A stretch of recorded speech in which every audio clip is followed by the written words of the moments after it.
This is WYMT Mountain Sports, your home for the Kentucky Wildcats and local high school sports. Big day for the basketball Cats at the crack of dawn this morning. Shai Alexander committed to Kentucky, making him the third top 50 recruit John Calipari has landed since last Thursday. Alexander is a four-star guard and goes about 6'5". He joins P.J. Washington and Nick Richards in the 2017 recruiting class for Kentucky. Now, Kentucky remained number 2 in the most recent Associated Press Top 25 poll after beating Stephen F. Austin and Canisius this weekend. Tomorrow night, though, is the big one in the Garden at the Champions Classic in New York. The Cats will take on number 13 Michigan State. Sparty not as freshman heavy as Kentucky. Tom Izzo used 4 freshmen the other night in the loss to 10th ranked Arizona. John Calipari was asked today if he picks on Izzo about having to start over with new guys. There's a lot of guys that I don't have to needle. They look at me when I walk in and I just wink. There's more than just Tom. I mean, everybody's playing young guys, and it's difficult. It's a process, and you know, you got to be patient, but you can't be patient. There are things that you got to do to challenge them to, you know, what the other coach said, get old fast.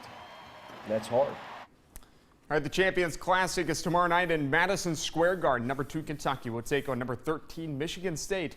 7 o'clock tip time on ESPN.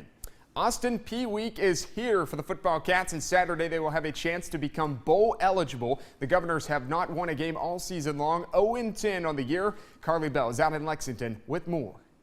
UK picks up a loss to the Volunteers this past week. Now they look forward to Saturday, where they host Austin Peay for Senior Day. And Austin Peay hasn't won a single game all season. They actually just came off a loss to Eastern Kentucky this past week. But Coach Stoops knows that the Wildcats are in no position to overlook anyone.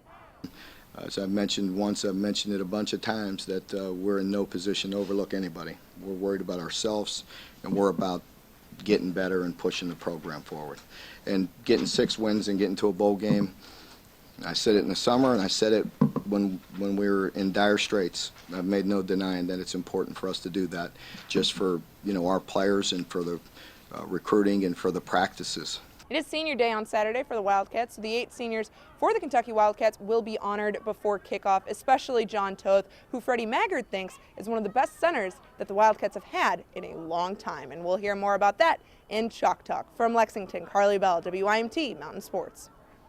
All right, thank you, Carly. The Cats return home to play Austin Peay. 4:30 kick on the SEC Network Saturday. A win would make Kentucky bowl eligible. And speaking of Chalk Talk, episode 12 is later tonight at 11 with Carly and Freddie Maggard. Just 2 games left on the regular season schedule. Austin Peay, and then, of course, at Louisville. Tonight, you will hear about the progression Kentucky has made throughout the season. And down in Knoxville this past weekend, the former UK quarterback also gives praise for a few seniors and looks forward to Kentucky's bowl placement.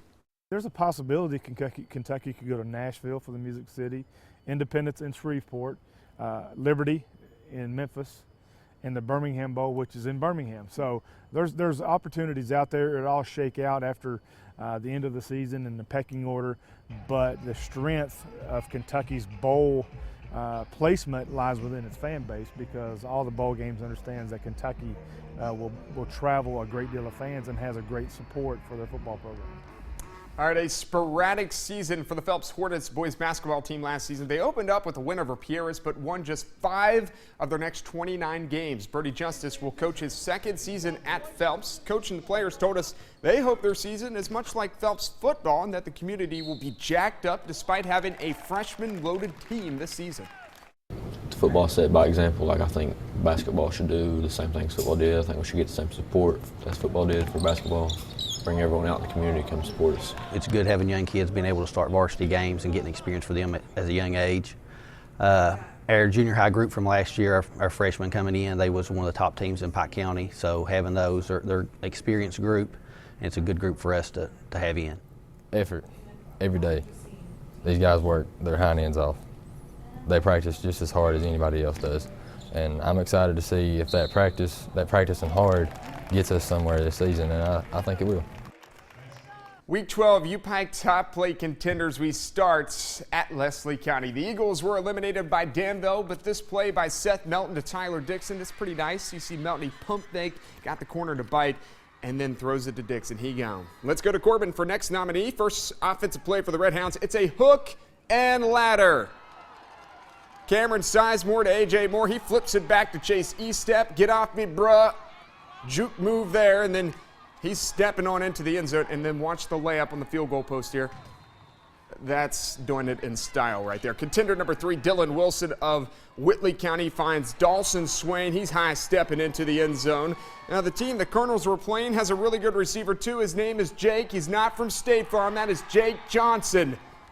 Wiley Kane hooking it up with him. Nice throw there. 5th and final contender, Patrick Edwards of Southwestern. Big night for him. Here's one of 4 rushing touchdowns for the junior running back as the Warriors advance to the region final to play Pulaski County this Friday night. To vote on the UPIKE Top Play Contenders, go to WYMT.com and click the UPIKE Top 5 Plays tab. Of course, as always, we'll count down the top 5 Thursday at 6. And tonight at 11, we will check in with the Phelps Lady Hornets in our EKU Roundball Preview Series. That's sports, and we'll be back.